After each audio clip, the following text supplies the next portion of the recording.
welcome to Real Chicks Rock Presents Real Discussions. I am your host, Michelle Dosberg. And as always, I'm super excited to be here. Today is no different. It's a beautiful day in the neighborhood.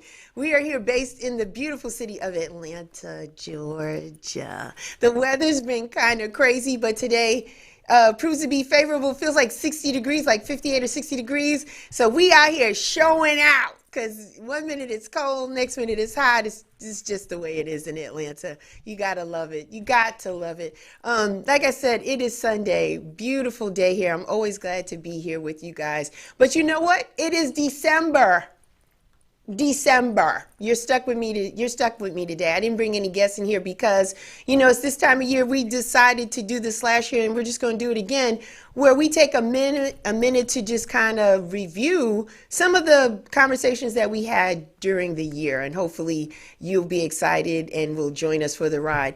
But before we do that, I always want to thank the new people that take time, just the listeners in general. Thank you so much, guys, and just hanging out with me in 2022. I couldn't do any of this without you. I definitely want to give a little background for the new listeners so they understand what they're getting into for the next 59 minutes or so. Real Chicks Rock is all about creatively collaborating, connecting, and raising awareness regarding issues that impact us women. Believe it or not, yes, we do this all the time. It's very important to us that we talk about these issues, and not just talk about the issues, but come up with solutions and resolutions and points of actions and give people tools. That's the empowerment piece, when you give people tools to allow them to be better or do things differently than they were doing it before. We do this all the time by way of community service. I mean, we did coat drives this year, back to school drives. We're doing a toy drive. We'll talk about that at the end of the show. And we do it by public speaking, mentoring, and we do it by the arts. We have been blessed and fortunate to partner here with Status Network. Yay! Live TV. We've been doing this now with these guys for years. Thank you so much, team, for allowing me to come in this space and put out a quality show every first and third Sunday. Can't do this show without you. So yeah, let's just jump into it. This is called Year in Review Part 1. When I see you on third Sunday of this month, we'll do Part 2. But we picked, it was kind of hard for us to pick. Yeah, because we like everybody that we bring on the show. And every topic that we have, we really enjoy having the conversation and discussion. So it was hard for us to pick a couple to squeeze into this hour, but here it goes. My first person that I talked to, man, you talk about an interesting body of work, legacy work here in Atlanta. He is that guy. He is Follow the Hat. It is Dre. Drez the Beatnik. We love him and the way that he's a host. He's an MC. He's a poet.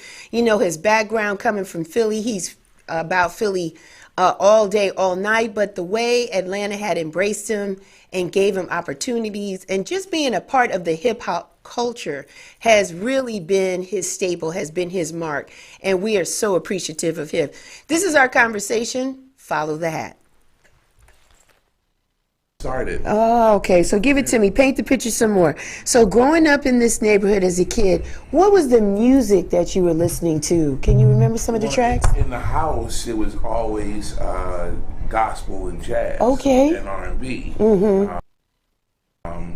It wasn't until I was able to go outside that I pretty much discovered hip hop. Okay, and when were you able to go outside? Strict parents? What was the deal? Not necessarily strict parents, but an academic household. Okay, is what I grew up in. Mm-hmm. You can.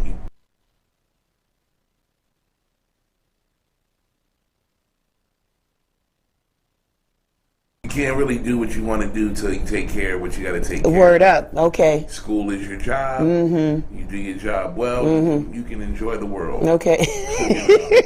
If school isn't taken care of, then you know what you got to do. Okay. That's what it was. So as we're going outside as a kid, you're discovering a different sound than what was resonating in your house? Yes. What was it?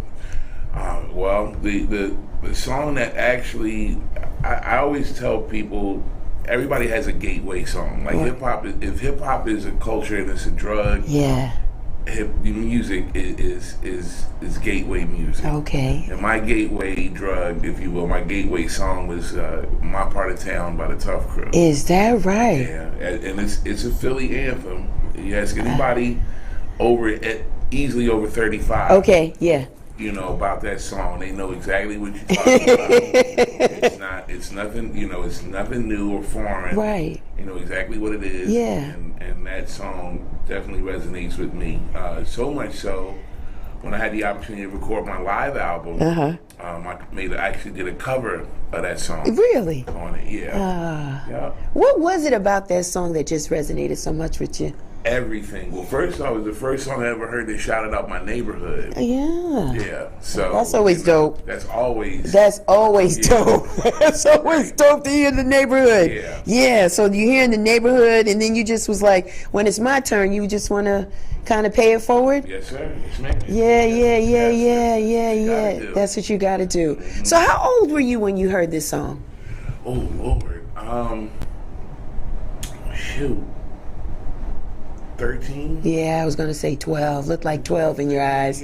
Yeah. Yeah. That's some good stuff. So while we're in Philly, and this is our neighborhood, were we hearing some sounds in other parts of the world, like maybe New York or something that was inspiring you? A little, like Philadelphia gets a little bit of everything. Right. You know, so, you know, and mostly because of the TSOP, like the town of Philadelphia, you know. Love them.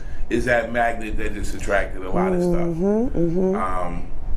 You know, and Philadelphia radio was unique as well at the time. You know, so yeah, I mean, I heard a little bit of everything, like, you know, everything from Rapper's Delight, you know, to Rockbox, Roxanne, you know, to NWA and DCE, you know, and all of that. Like, I mean, we got a little bit of everything. Like I said, like Awesome Dre out of Detroit, you know, Luke from down in Miami, you know, Space Sound, and, you know, and even pre-Outkast Atlanta, you know what I'm saying? We're talking like Raheem, we're talking Shy D. Yeah. All of that made its way up to Philadelphia. By the way, Shy D is from my block. Shouts out to government named Peter Jones. Yes.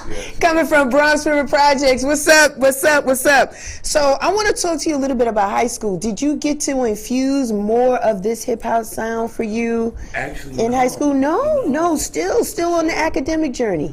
Well, for me, growing up, I sing in choirs. Really? Yeah. I mean, since I could talk, I was singing. Yeah. So it was, you know, choirs and singing groups. Yeah. Things like that. District choirs. Yeah. Well, this is a shift. Like, this is a change, and I'm trying to get on. How do we get from singing in choirs? And you are a very intelligent man. You're very smart, academically smart. We sense that, we hear that in the way you articulate in your communication skills. So kudos to your parents by instilling that to you in an early age. And then being able to sing and being in these groups. I'm trying to understand, when did we transition into this love of hip hop? And how did we get to New York? Did we ever spend some time in New York? Well, to answer the first part of your question, actually, I mean, I've done a lot with regards to R&B. I did, and I say a lot, I mean, as far as my bucket list is concerned. Right. I wrote and sold music. I got placements. I sang in local groups. I won talent shows. Things like that. But as I started to grow and develop into my consciousness, I came to the understanding that R&B couldn't satisfy those urges. Understood. You know, those needs. Like, it's kind of hard to fuse Malcolm X and Luther Vandross at the same time. You know? Yeah, I know that's right. So, you know, you have to give up one in order to embrace the other. And at the time, hip hop spoke more to what I wanted to say than R&B did. Okay. Keep in mind, don't get me wrong. When it's all said and done, I still want to be Venus Flytrap. I still want to play slow jams at the end of the night, you know. But you know, for the time being, I just felt like I could attempt to provide more of a difference Okay. through this vehicle. Do you remember the song or the era that really awakened your consciousness? Was it Public Enemy, or was it a little earlier in the hip hop era? It was Stetsasonic. It was Stetsasonic. Okay. It was earlier than that, like Stetsasonic. Yes. And if I'm really dating myself and dating what I was exposed to, we're talking Douglas 3, Yeah. the Lost Poets, we're talking Gil Scott Heron, Yeah, Brian Jackson, yeah. Almost Lost Detroit. Like that was some of the stuff that was playing in my house. Okay. So to be able to hear that frequency and messages outside of home, and then also like late 80s, early 90s hip hop, when that fused with jazz. Yeah. It's like hearing jazz samples and things like that, and it's like I'm listening to this music, like, oh, that's blah blah blah. Yeah, blah. yeah. I'm like, I'm not even worried about the songs. I'm identifying the samples. My friends are looking at me like I'm weird. I'm like, no, I'll be right back. I'm coming back with the record. Like, listen, this is it. You had it. Yeah, this is the Mighty Quinn. Right. Like, this no, that's just Leaders of the New School. Right, no. That's Ramsey Lewis. Wow. So I'm doing that. Wow. And, I guess I'm crate digging before it became a thing. Word up. Yeah, you were. And it's amazing because your fabric was already starting to be entwined just based on the R&B, the jazz at home, and then here's this thing called hip hop, taking it to a lot of James Brown being sampled, a lot of that. But the jazz side for us, honestly, was hard for us to. We was like, we like that, but if we didn't listen to it like you did in your house, we wouldn't have known. Right. So here it is. Yeah. So now you feel like you got a platform. Now you're starting to feel like this is a home for you. Yeah, like it started feeling familiar. Yeah. And the energy was right. Yeah. Like, it wasn't. Get out of here. It wasn't. Right. It wasn't that. Right. It was very embracing. Yeah. To me, which you fast forward 30, 40 years. That's the thing that's lost the most. That that all-encompassing history lesson. That's super important when it comes to any and every tradition. Oral, written. Yeah. And musical. Like, you need that. And right now, I hear a lot of cats in my generation become the disgruntled old. Yeah, come on, Drez. Yeah. Like they give the energy they got when they were the youngins' age, and it's like, well, but you didn't share it. You didn't share it. So how can you be mad? How can you be mad if you were just selfish? Welcome back, people. Yes, follow the hat. That was a dope conversation. If you want to see it in its entirety, please subscribe to our YouTube channel, Real Chicks Rock, so you can get all that conversation and that vibration. So listen, earlier this year, if some of you remember here in Atlanta, we were threatened with snow early in January. So I think it was like MLK weekend. And of course, third Sunday of the month, that's when I typically do my show. Well, no snowflake was going to stop us. We was able to do the show via remotely. I was safe in my home. And so were my beautiful guests, some beautiful farmers in the north part of Atlanta. I'm talking about like Atworth, like way up top, like far north. And they have their own land, and they were so inspirational and so motivational, and they were teaching us the importance of why it was important to grow your own food, your own product, your own produce, your stuff on your own land. And it was generational wealth. It was generationally taught to them. It was their family, their grandmothers, they seen people in their family do it, and so they took on this legacy. So it was a great conversation. So here it is. Farming, how we grow and glow. 9:30 this morning with the sleet and the rain, and now it's starting to stick. The northern part of Atlanta is getting hit harder than us here in the city. Like, I'm close to the airport, but my guests today are north of Marietta, and they're like, "No, it is really starting to come down. We're just praying that we still have power." And we do. So That's right. We are so excited today. Let me just give a little background for my new listeners about what Real Chicks Rock is all about. Real Chicks Rock is all about creatively collaborating and connecting to raise awareness regarding issues that impact women.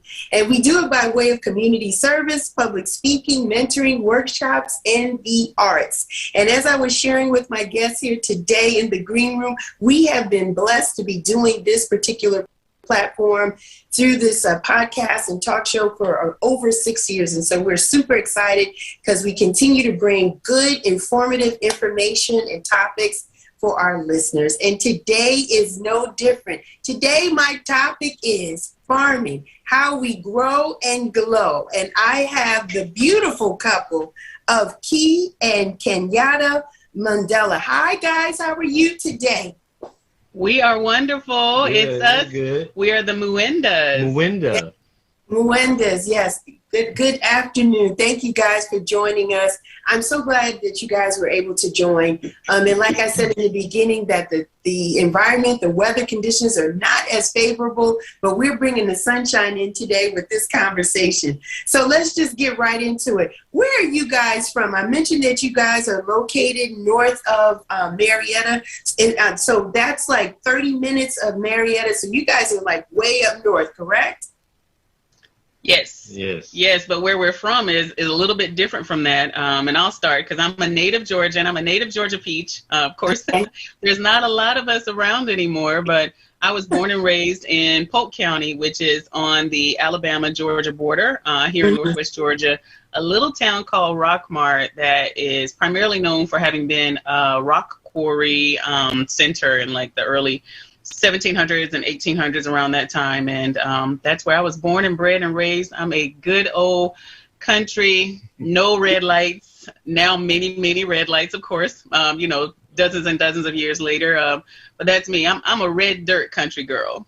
And Kenyatta, where are you from? And I'm from a much different background. I'm originally from Cali, California, the Bay Area, San Francisco, Oakland, the big city, urban. So from being from the big city, I always appreciated the country. I didn't come down south, but we used to go camping and do things outdoors. So I appreciate the country. I appreciate nature, and just being able to be in tune with the earth. But it's a lot louder in the city, a lot more noise, a lot of sirens and all kind of things going on. Yeah. So how did you guys, what kind of foods did you eat as kids? Kenyatta, for you, coming from the Bay Area, what were some of the foods that you ate as a kid? Well, my parents raised me on like a lot of organic foods. We did eat pork growing up, but it was like far and few between. But a lot of whole grain stuff, a lot of just natural foods. And so like 100% juice, fish. My family is originally from Louisiana, Baton Rouge, so we had Creole, we had gumbo, and then my mom is Filipino, Chamorro from Guam, so we had Pacific Island food. That's how I grew up. Good food. There's not a lot of fast food, not a lot of processed food at all. It's just good home cooking, just in a different way. Yeah. Key, how about for you? What were you eating? I have to just come right behind that. And I know that for us growing up, it was the same thing. We were farm to table before farm to table was a thing and before it was, marketable. Coming from a country area in the way that I did, my great aunt had a large farm. My grandmother and all of her sisters, they grew up gardening. They grew up farming themselves, coming from a sharecropper background. Growing your own food was something that was that it was just common. That's what you did, especially to kind of supplement, what you would have to pick up from the store. So I grew up beans, greens, tomatoes. We also ate pork originally growing up. My great aunt, they farmed hogs. So, we had that experience of being little kids and seeing them, take care of the animals. And then all of us little kids would kind of stand around and, my grandmother and her sisters would be making sausage literally like right on the spot, doing all of these things in order to, and putting up food in the smokehouse. Just wanted to make sure that all of the families, would get a portion of, the hog that they killed and some aspects of it. We also, of course, were fishing all of the time. There are a number of creeks that are in the Rockmart and Polk County area. So if someone went fishing and they came back, then, you ate whatever the catch was. Most of the time that was brim. Occasionally it would be trout or bass if someone went to a lake. A lot of times it would be crappie. So that's what we grew up eating. Mm. So farming was always in your family. It was Absolutely. It was their primary source of income. It wasn't just a side thing. This is what they did, your family, to bring, revenue into the house. Some of them, yes. Some of them, yes. Man, so this is awesome. So you've been doing this. You knew what it was since you were a little kid. So you've been eating properly. When did you decide to stop eating pork and why? Because I think for some people, that's the thing. Like, they just say, I'm going to stop eating it. And for some, it's religious reasons, personal beliefs. Sometimes it's health. But for you, Key, what was it for you that made you say, I'm not going to? For me, it was primarily a health thing. And I did the journey like in high school, and doing some education and being, reading a lot before I went off to college. Then I made the choice. And so I didn't eat pork for about a decade, about 9 years. And then, for lack of a better word, I kind of got bored. And I said, oh, okay, well, I'll incorporate it. I liked bacon more than anything. So I was like, well, I'll eat bacon every now and again. And then after a couple of years passed, it was like, you know what, now there's better turkey bacon options, beef bacon options, so I moved away from it again and haven't returned. It was primarily spurred by a health, component, just because it was so integral to our childhood and to, to the Black experience overall, especially in the South. It's like, hey, you use that thing from the rooter to the tutor is the way that my big mama would say, and there was no waste, and it was just a part of, the life with regards to seasonings and to a lot of those traditional food ways. And in moving away from that and, starting to incorporate healthier ways of living, healthier modes of cooking, then we've just been able to not look back. Awesome. For you, Kenyatta, you came from a very organic type of food with your family. Did you have any challenges when you moved to Atlanta? Because, again, we're in the South and people like certain foods. Did you find it difficult to find like-minded people like yourself eating and moving the same way with foods? Not too much. When I first came to Atlanta, I was in the West End. Okay. So there was some people that are more conscious that eat good, organic foods, they're more mindful of their body and their spirit and their mind. So it wasn't hard to meet people like that. And I stopped eating pork in '94, so I find the places that are good and the people are there. So you meet people that eat good when you go to places that are organic or that are healthy for you. And the West End still is that community where that's where people go to tap into organic living or eating, the lifestyles, different quality of food, people that are growing their products, selling it, on the side, or just that's where you want to go. Right. The information where you want to change your lifestyle. And it to me, it's still flourishing. It's more and more people walking in that type of awareness and knowledge. As you discovered while we were talking in the green room, that there's more and more of us that are really starting to embody just eating better and cleaner. So I want to ask you guys, how did you guys collectively get into farming? How did it happen for you? Well, once we started dating and then eventually starting to live together, then he's like, okay, you've got an entire acre. And at the time I was growing in containers and I wasn't, utilizing the land in that way, like most homes have a lawn. And so it was just, we'll keep the grass nice, have your nice decorative trees.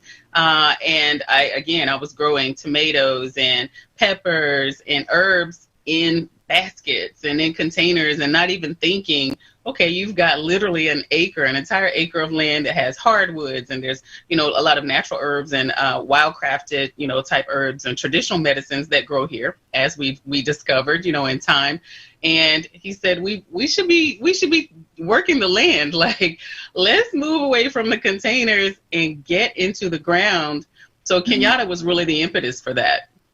Yeah, wow. Way to go. Yeah. Way to go. Yeah, so we we decided one time to try it out, and so I built some beds and we got the soil. We put in soil. We put in different like compost, and everything we did was always natural. It's just we really had to work the ground because it is rocky soil. And we started planting, and we planted seeds by hand. What was the first thing we planted? We planted some okra, tomatoes, corn, radishes. Just in doing studying and really relying on, for me, a lot of the things that my big mama and that I gleaned from her and from her sisters, because I can literally remember having a hoe in my hand around the age of 5, 6 at oldest. I mean, I can visually remember looking over my shoulder and watching the hoe to kind of make sure that I didn't bump myself in the head with it, because it was so much taller than I was, and taking the opportunity to work the land and, dig out rocks and things like that. So once we made the decision to be organic and to really just work on building the quality of the soil, I mean, it was a lot of work and a lot of, physical backbreaking work, because this area of Georgia is known for its limestone, is known for quartz, it's known, for slate and for a lot of those other hard rocks. And trust me, it's here. That's exactly what our ground is. Once you get past the first couple of levels of topsoil, which was probably brought in by the developer, then it's just rock and it's stone. So we've had to collectively build the soil, we use mushroom compost. We now compost our own. So we have our own compost where we're taking and recycling the... I'm telling you, listen, that beautiful couple was all about farming, building, growing, touching the earth, touching the ground, believing what they put in the ground was going to be good for their body, for their system, for their community, taking it to market. It is a thing. And, not for nothing, there are a lot of people, even in the city, that are starting to build, starting to grow their own fruits and vegetables. And it just makes them feel better. Just being able to connect with the earth and the things that they're putting in their body is helping them leaps and bounds. I'm telling you. So great conversation. Feel free to go to YouTube and see the rest on that one. My next guest was a really good guy too. I met him because I was out doing some community service work with the Honorable Commissioner Natalie Hall. She was always doing things in the neighborhood for the community, and it was all about cleaning up the area in Vine City. And I met this gentleman, and I found him to be extremely interesting. And I said, I got to have you on the show. And this is something this has been something that he's been doing for his family, just really to honor his mother. He wanted to make sure that the streets and the neighborhoods that his mom had to walk through would have a sense of dignity. Like he didn't want her to walk through anything that had garbage or dirt or filth or anything like that. So my next guest was all about cleaning up the neighborhood. So the topic was keeping the neighborhood clean. Here's my guest, Chad. Check it out. Long weekend for most people, but we are here. And I just want to thank all of the new listeners that are checking us out. Let me just give you a little bit of background about what Real Chicks Rock is all about. We're all about creatively collaborating and connecting to raise awareness regarding issues that impact women, and we do it by way of community service, public speaking, mentoring, workshops, and the arts. And we have been doing this talk show platform for 6.5 years, over 6 years. Wow. April of this year will introduce our 7th season.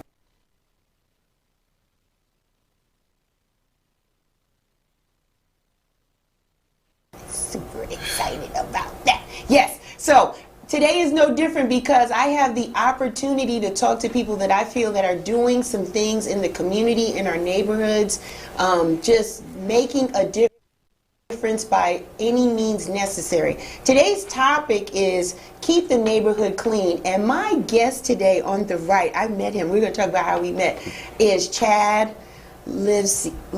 Yes. Hi, Chad. How are you? Hi, I'm doing well. Thank you. Thanks for having me. I'm glad you're here. I'm glad you're I'm here. truly honored. I Yeah, appreciate yeah. it. So Yeah. you are born in Georgia, but not claiming Atlanta, right? I can't claim Atlanta technically. You can't? No, I No. can't. I'm No. not even. It's Metro Atlanta. So Is it? yeah, you can't even claim that. You so, can't even yeah, claim it, but- I don't try to. But you're Georgia, so you know what it Georgia. is. So Yeah. your family, your whole family has been here the whole time? or- Yeah, we can.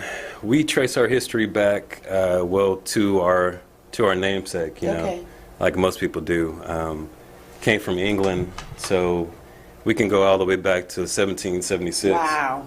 Wow. With Livesey, because there's a town called Livesey, Okay. you know, so it's a long history, but for us as a black family, we've been in Gwinnett County for over 100 years, you know, That's a that long we can time. trace, yeah. That's a long time. Yes. That's awesome. Yeah. So why Gwinnett? Why not move out of that? You just want to stay there and keep the legacy going? It's too important. Okay. You know, my great-grandfather bought 110 acres, Mm-hmm. and, you know, when he died, tragically, my grandfather took over.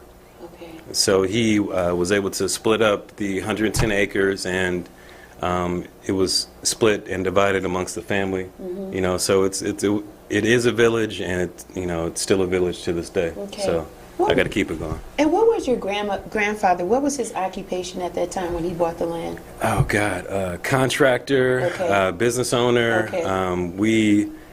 We first well, they were in Chicago, so they came back in the '60s, and then moved to Latonia.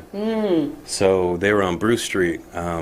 I believe they had one of the first black barbershops, beauty salons in Latonia. Nice. And then, you know, when the land was divided, they moved to the Promised Land Okay. in Gwinnett County, Okay. which is just 7 miles away. Okay. And why is it the Promised Land? Is that something we've called it, or that's what Yes, it's it's always been just considered? that's been the name of it. Because when you plant something, it's always promised to come back. Wow. Yeah, so it was a farm, you know. So our hopes are to make it a farm again. Mm-hmm. You know, bring back that sharecropper. You know, industrious. That's what we were. Okay. So granddad started some things, and then great grandfather. Then your grandfather, what was he? Similar. He followed. Yeah, he fought in the army. He fought in the Korean War. So he barely made it back. You know. Wow. There's a whole, you know, he hasn't even told me all the stories. Okay. You know, so, but he worked for the post office, retired there, just a community, a pillar of the community. You know, built his home, almost a whole neighborhood. Wow. And dad, what was dad like? What was his occupation? Dad also fought in the army, Vietnam War.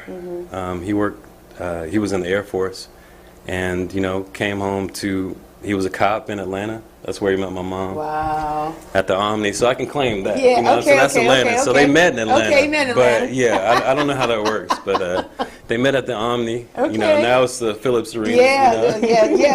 yeah. State Farm. yeah, State so, Farm yeah. Arena. Yeah, look at that. Yeah, That's so- like 3 name changes now. Exactly. Right. Yeah, a while ago. Yeah. It was a while the older ago. you get, it's something.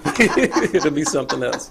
So now, what is it now? Your occupation now? What is it that you do? Business owner. We own a vending machine business, consulting business, environmentalist. Yeah. You know, preservationist. Yeah. We have a nonprofit that we co-founded that targets litter, but you have to start with litter. You know, and then you can preserve the neighborhood, preserve the history. renovate the homes, and have events for people. So it's a nonprofit that preserves areas. Okay, and so in I want to get into that, Chad. Okay. Why litter? Why that? Why did you choose that? Was it something calling to you that you just saw? And that's why I thought it was important to kind of set the stage Yeah. for people to understand your lineage, right? Yeah. And everything that the men in your family had successfully done, and now you're taking on this. How did we get here? Looking at my grandfather. Okay. He was the first to adopt a road that I've ever seen. So I witnessed him, helped him when I was a kid, clean up the whole neighborhood. Wow. Cutting grass around the whole neighborhood. We couldn't get resources in the bottom of Gwinnett County, so he took care of the whole everything. So he just up one day and said, this grass needs to be cut, or there's litter in this space. Because this was all our land, And he just went on and started doing it. And that was a practice. Yeah, I mean, I get it now because it's like a way of remembering your ancestors, people Right. that passed on. I get it. Yeah. That's why I do it now. So that's why you do it now. How long you been doing it, Chad? 5 years. 5. Yeah. Okay. So I moved back from New York because I was in New York. My mom got sick. So I just saw that, the neighborhood was getting trashed. And I couldn't let that happen. Yeah. Because I was used to walking, coming back from New York. Right. I walked to the train station. Yeah. So, I mean, for me, I always had a book bag, so I just put trash bags in it and just started cleaning up. I started cleaning up all around the neighborhood. Yeah. And I just never stopped. I kept going from street to street. I went all the way into Snellville, and then they had to honor me. I got a proclamation from them. Yeah, congratulations. Thank you. Yeah, thank you. Well, so where did you start? You started I started where? in the bottom of Gwinnett County is the promised land. Okay. I'm here to put it on the map. And if you don't know, people in Atlanta don't know Libsy. Yeah. But if you go 30 minutes, they will know Libsy. That's where we were. So Wow. that's where I started. But Snellville is just 7 miles away. Lithonia is 7 miles away. We're in the middle. You're in the middle. So you just go. Mom was sick. You come back from New York, and you just notice a change. I just in the noticed a neighborhood. change. I noticed, there was people moving in Yeah. that didn't have that connection. They didn't have the history, and they didn't really understand. There's they may have come from Atlanta. They have to live in Snellville. Right, now, right, because right. people are being displaced. Right. So I just knew that there was a lack of connection, and there's trash everywhere, and I wasn't going to let eminent domain happen. We've had some land taken before, eminent domain. So I didn't want that to happen, and I just fought it. So you're working, Chad, and you come home and you just start picking up, or you just decided this is what I'm going to do, like It full-time? just clicked. I've never stopped. Wow. Found my purpose. Know why I'm here. That's why I was like, regardless when we met, there was a huge cleanup. But you can't always depend on people when it's your mission. Right. For years, I was just by myself, cleaning up. I would drop my mom off at dialysis, clean up the street to make sure she could see a clean street on the way back. Wow. Wow. But now, I can have a cleanup and it'll be 50 people or, That's what's up. That's Yeah, good. yeah, thank Congratulations you. on Yeah. that. Yeah. We're going to talk about that too. So, Okay. Chad, you and I, you're right. We met. It was a big cleanup effort. Fulton County Commissioner Natalie Hall, District 4, Yeah. did something in the neighborhood at Cook Park. Mm-hmm. And we had met, and it was a lot of people out there that day. I mean, sheriffs, police officers, people from Bodyguards, other yeah. cities. The mayor, the Yeah. newly elected Yeah, mayor yeah, had came yeah. through. It was other city Exactly. officials. Yeah. It was a big deal and a Yeah. big day. It was cold. Yeah. And you alone, you by yourself, you and your assistant. Yeah. How many bags did you guys bag that day, just by yourselves? 2 of us, 16 and about an hour and Yeah. 30 minutes. Like maybe. no time, in No like time. 90 minutes. And Yeah. so the bags, for those that could see me, the bags are typically like what? Like this? Like Yeah, that about big? 22 Pretty pound bags. big, yeah. Yeah. 16 of them 16, in an hour and a just- half, yeah. just going through. And you guys went off a little bit from the beaten path, right, Chad? You went kind of further in. You can always find trash. Just just go off the road, look off the embankment, go the next street off of Main Street. Yeah. That's And, where you find and, the let's trash. and let's talk about that, Chad, because I've been in Atlanta. I'm from New York, but I've been in Atlanta Okay. since '89. So I've been Okay, here so a you- long time. Don't say I'm a Yes. peach. You can't claim it either, Don't but say yeah. I'm still an apple. I'm still Yeah. from the Big Apple, but Mhm. I support you in your point and in your observation, because the one thing about Atlanta, Georgia as a whole, city of Atlanta, any component of it, it always looked nice. The green space was always Yeah. pretty, the trees, Yeah. whatever ramp, exit ramp you got off or on, it was always seemed manicured, it was clean, and certain parts more manicured than others, where you could Definitely. see people Yeah. cutting hedges and doing things of that nature. But I totally agree with you, in these past couple of years, it has been totally out of control. And I don't Yeah. see cities sending departments or teams of people to go out and pick up the garbage. There are people that are displaced, right? Yeah. Oh, Keeping yeah, it real, that's- keeping it real. Like Encampments, the yeah. homeless Yeah. situation has, it seems to have exploded, and I could be exaggerating. And forgive me if I am, No. because there was a place in Atlanta, off Pine Street, where most of the homeless people lived in that space.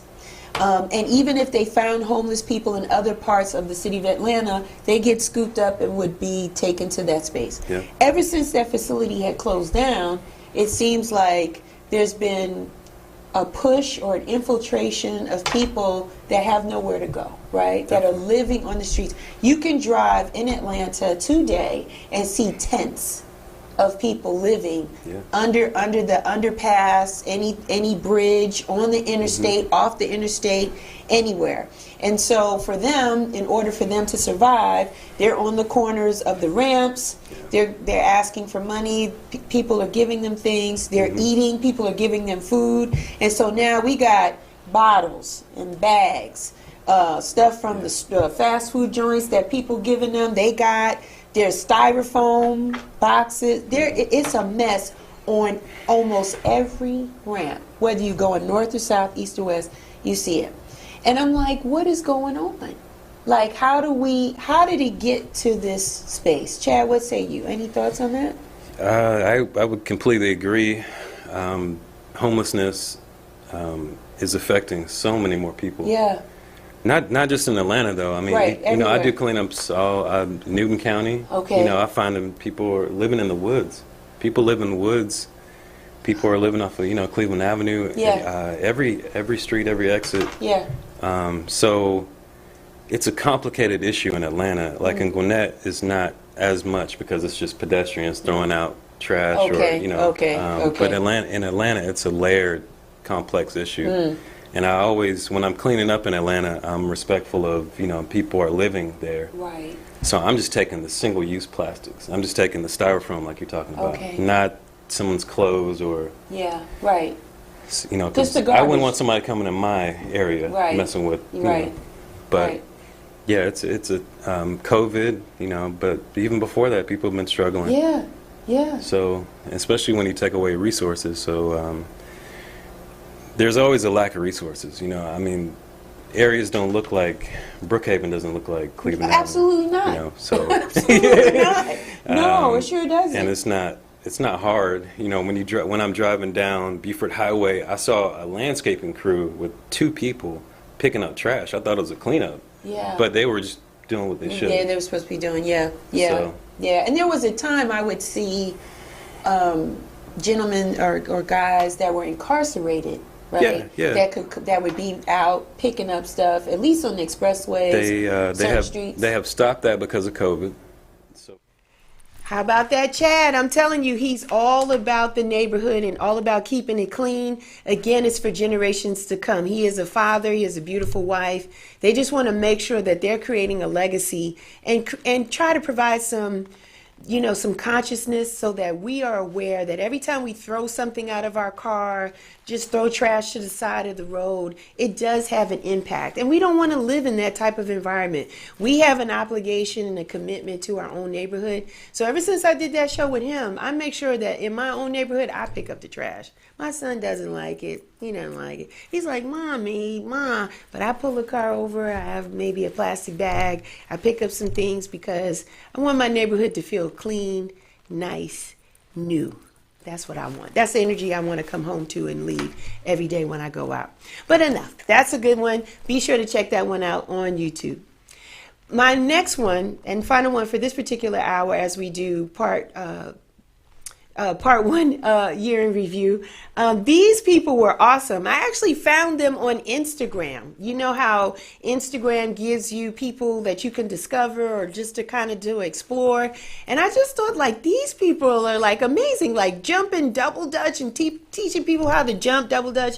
And Bernadette was another young lady who just loves to jump rope, and she was just really slick and cool about it. And then come to find out they knew each other, they met each other because they too were kind of impressed and inspired by one another's movement. So I said, I'm just going to get them on the show. And so this show was called Jump Around. 2 weeks, and we're super excited about that. Thank you so much for the support and the love, and today is no different. I wanted to kind of talk about health and wellness, right? People are starting to move about. We're starting to take this stiffness off of us from this pandemic, being inside for all this time, like 18 months, 2 years. We're coming out of the mask. And it's all about the movement. And I've met these beautiful people through IG. Listen, when you use IG for good, good will find you. I just saw the on the IG app and saw these beautiful people double dutching and jumping around, and I was like, man, they got a vibe. I want to talk to these people. They're hot. And so today, my topic today is jump around, and today I got my guest double dutch aerobics, which is the lovely Michelle and Sean Clark, and then I have Make It Fun NYC Bernadette Henry. Hey! Yeah. I love it. Welcome everybody. Welcome. Happy Sunday to you. Yes. Let's just jump right in. First, I'm going to start with you, Michelle and Sean. Where are you guys from? Brooklyn all day. That's anybody from Brooklyn. That's how you say it. That's how you say it. Saying it like that. Yeah. You're not from Brooklyn. Yeah, you never like Brooklyn, all day. And so you said it loud enough so that Biggie, may he rest, can hear it, right? So yeah. So listen, what was it like for you as kids growing up in Brooklyn, right? Did you see this? What was it for you growing up in Brooklyn? Did you see double dutch all the time, or what was it? We saw a jump rope everywhere, and our parents jumped. Really? That's what you did in the summer. I didn't grow up jumping double dutch. I actually grew up messing up the ropes like all boys. You was that guy. You were that guy. When the girls are jumping, I would just jump in. I didn't know what I was doing. I needed us at the time. Yeah, you was that guy. I grew up in Brooklyn jumping double dutch all day. Winter, summer, spring, fall. Yeah.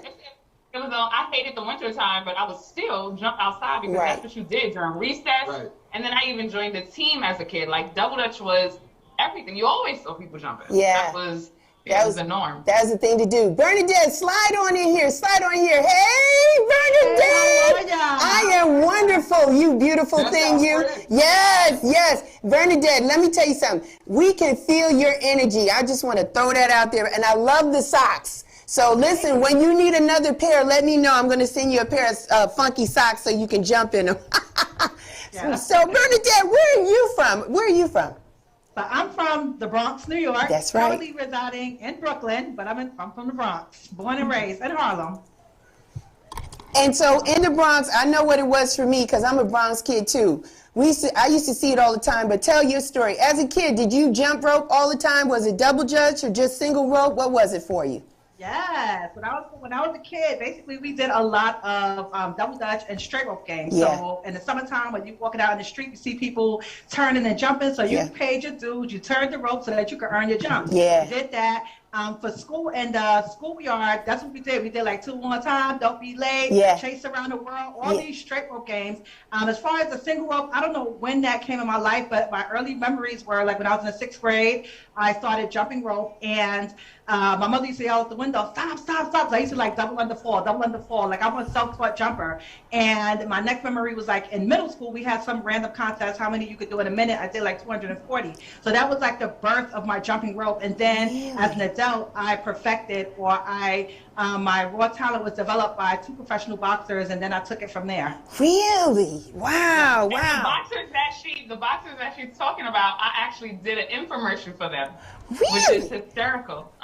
Michael Olajide, yeah. These circles are getting smaller and smaller. I was talking to my producer in the green just before you guys came in, and just giving him background about what today's show is about. And he was like saying the same thing, that, you know, boxers just jump rope all the time, and the importance of that. And we negate that, right? Because we go to the gym and work out. I don't really see too many people jumping rope. I bring my own rope, so I jump. I'm a jumper. I am a jumper, but I'm not as good as you guys. I want to talk about that. So double dutch aerobics. Let me talk to you guys. So doing this double dutch, right? So Michelle, set the stage for me. You said your parents used to jump. When did you know this was something that you wanted to just continue to keep doing even as an adult? Well, first my father always said at 4, I jumped in the mirror. I used to jump in the mirror imitating the girls that were outside, because I was just too young, even though that's the age that I learned finally. And then as an adult, I was a theater major. I did all kinds of theater. And of course, as you know, when you're an actress in New York, you have other jobs. Right. So I was teaching all kinds of fitness classes. I was teaching spin, everything you can name, a boot camp, water, everything. Right. And I was working at the YMCA. I had this idea, because mind you, when I used to see kids jumping, I used to feel crazy as a grown person, like, hey, can I get a jump? But it was weird. Like, that's a little inappropriate, you know, messing up the kids' role, but I want to jump. Right, you know what I mean? right. So I felt like, he was my boyfriend at the time, and I felt like I wanted to start an adult double dutch class, because I knew I couldn't be the only one with that feeling. And so I told him how good I was, and he was like, you know, he kind of believed me, but everybody in New York says they're really good. So he was like, okay, you're good, like everybody in New York is good. And then he saw how good I really was, because we had an event. It was like I think they have like a fair at the Y. Yeah. And he saw me teaching people and jumping, and then he was like, oh, you're really, really good. like special. I went to pick her up.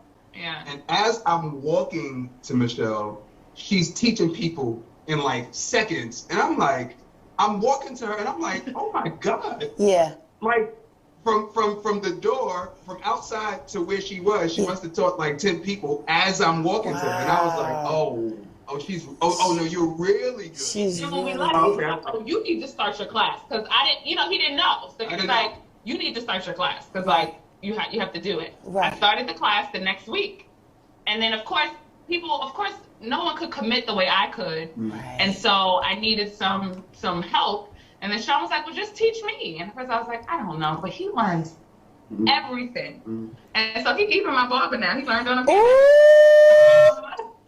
So he learned, and then I guess he could say how he fell in love with it, and then it became ours. Well, the thing was, the goal was, you know, so when we got together, I promised her that I will make all her dreams come true, right? Oh, Sean. So I was like, all right, teach me. I'll bust this out. Let's just do it, right? Yeah. So we started it, and I was like, you know, this is fun. Yeah. Like, my days at work consist of laughing, high-fiving, people screaming, dropping on the floor, laughing, Yeah. having a good time. That's what I want to do. That's Right. what I want to be around. I think that's what I love about it the most. I love teaching the class the most because of what it does. Like Michelle and I, we teach at female federal prisons across the country. Wow. It is the most rewarding thing you could ever do, to go in a place where there's no joy at all, zero. And then we walk in that room, and you know, Michelle and I, we bring out energy, we bring it up. Right.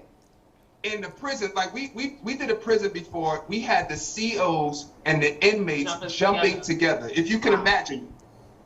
So like that's the kind of energy we bring, and that's the kind of thing I want to do in life. Right. Like bring joy to people's hearts.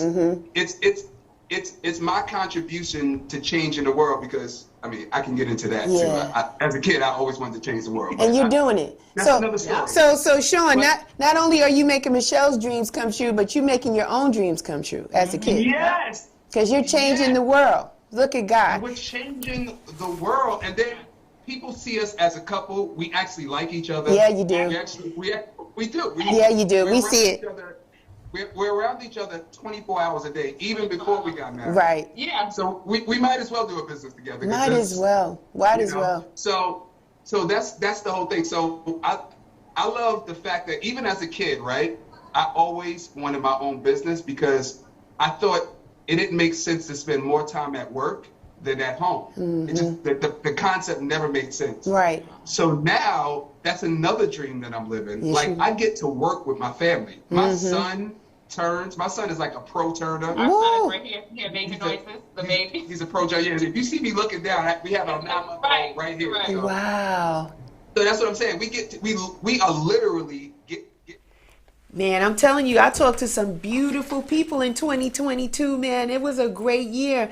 Michelle and Sean doing great things. I mean, they have been on the road with DJ Envy from the Breakfast Club doing double Dutch aerobics at his car shows here in Atlanta. So it has been amazing for them. Bernadette has been everywhere. I mean, her roster and her bio of work that she's been able to jump in the lives of so many people has been absolutely amazing and tremendous. Hats off to both of them. It's all about what health and wellness. And I say, why put off next year? Like, start now. Like, you know, if you got some space somewhere in your driveway, or, you know, go to the park, jump some rope, like start getting your heart muscles and the blood flowing, moving, because, you know, we survived this pandemic. So we are out here. We are out here in these streets. And so we want to make sure that you guys are healthy and feeling well as well.